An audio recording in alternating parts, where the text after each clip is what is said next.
Accept your negative emotions. A Buddha story. Introduction. Negative emotions, anger, fear, sadness, and frustration are part of the human experience. Many people resist these emotions, believing they are undesirable. However, the Buddha taught that instead of resisting, one should acknowledge and accept them with mindfulness. This story explores how the Buddha helped a troubled warrior understand and accept his negative emotions, leading to wisdom and peace. Chapter 1. The Angry Warrior. In the kingdom of Magadha, there lived a warrior named Keshava.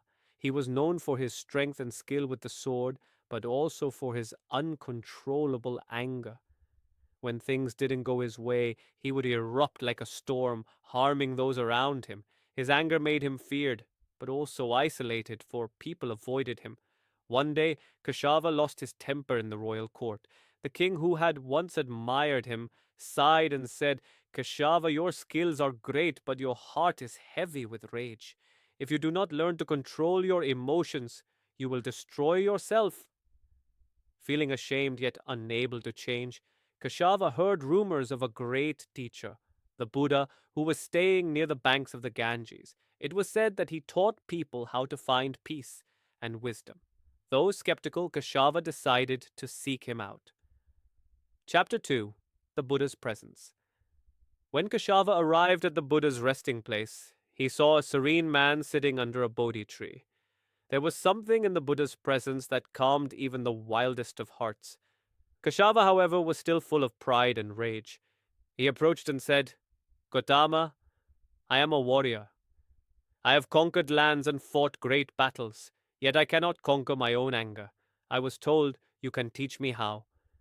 The Buddha smiled gently and said, Sit, my friend, and tell me, when you are angry, where does it come from? Keshava was puzzled. It comes from others. When people insult me, when things do not go my way, anger arises within me. The Buddha nodded. And when it rises, what do you do? I fight. I shout. I punish those who have wronged me, Keshava said. The Buddha continued. And after the anger has passed, do you feel at peace? Keshava hesitated. No, I feel exhausted, and sometimes I regret my actions. The Buddha closed his eyes briefly, then looked at Keshava. Then would you like to learn another way? Chapter 3. The Cup of Poison. The Buddha picked up a clay cup filled with water. He placed a few drops of poison into it. If you drink this, what will happen? He asked. I will suffer, perhaps even die, Keshava said. The Buddha nodded. Anger is like this poison. When you hold on to it, when you let it control you, it poisons your mind and heart. It may harm others, but it always harms you first. Keshava frowned. But what should I do? How can I stop being angry? Should I suppress it? The Buddha shook his head. Suppression only buries anger, making it stronger. Instead, you must accept it, see it, feel it, but do not let it control you. Chapter 4.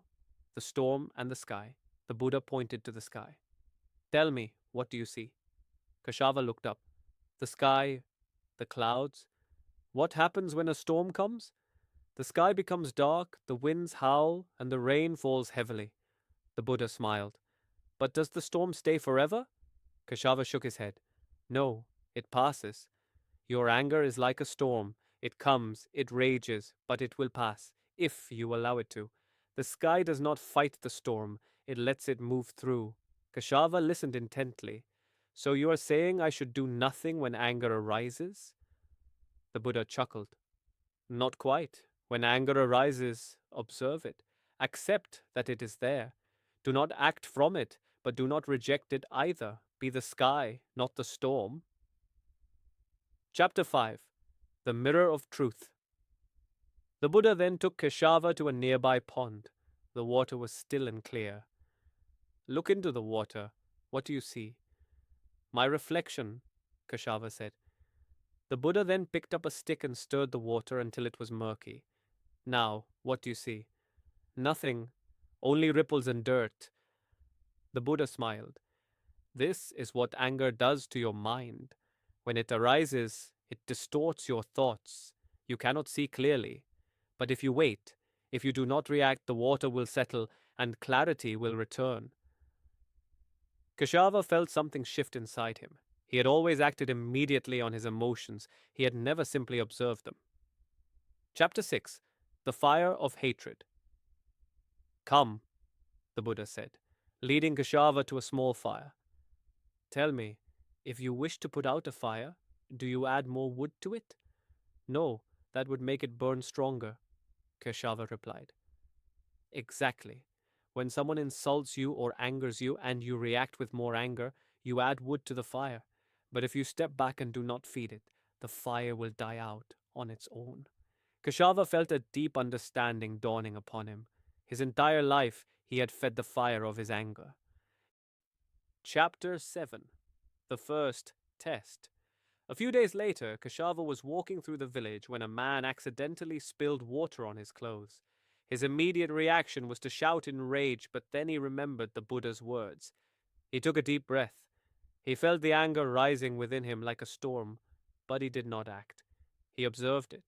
Slowly it passed, just as the Buddha had said it would. For the first time in his life, he felt free from the chains of his emotions. Chapter 8. True Strength. Keshava returned to the Buddha. I understand now. True strength is not in defeating others, but in mastering oneself. The Buddha smiled. Yes, when you accept your emotions rather than resist or act upon them blindly, they lose their power over you. You are free. Keshava bowed deeply.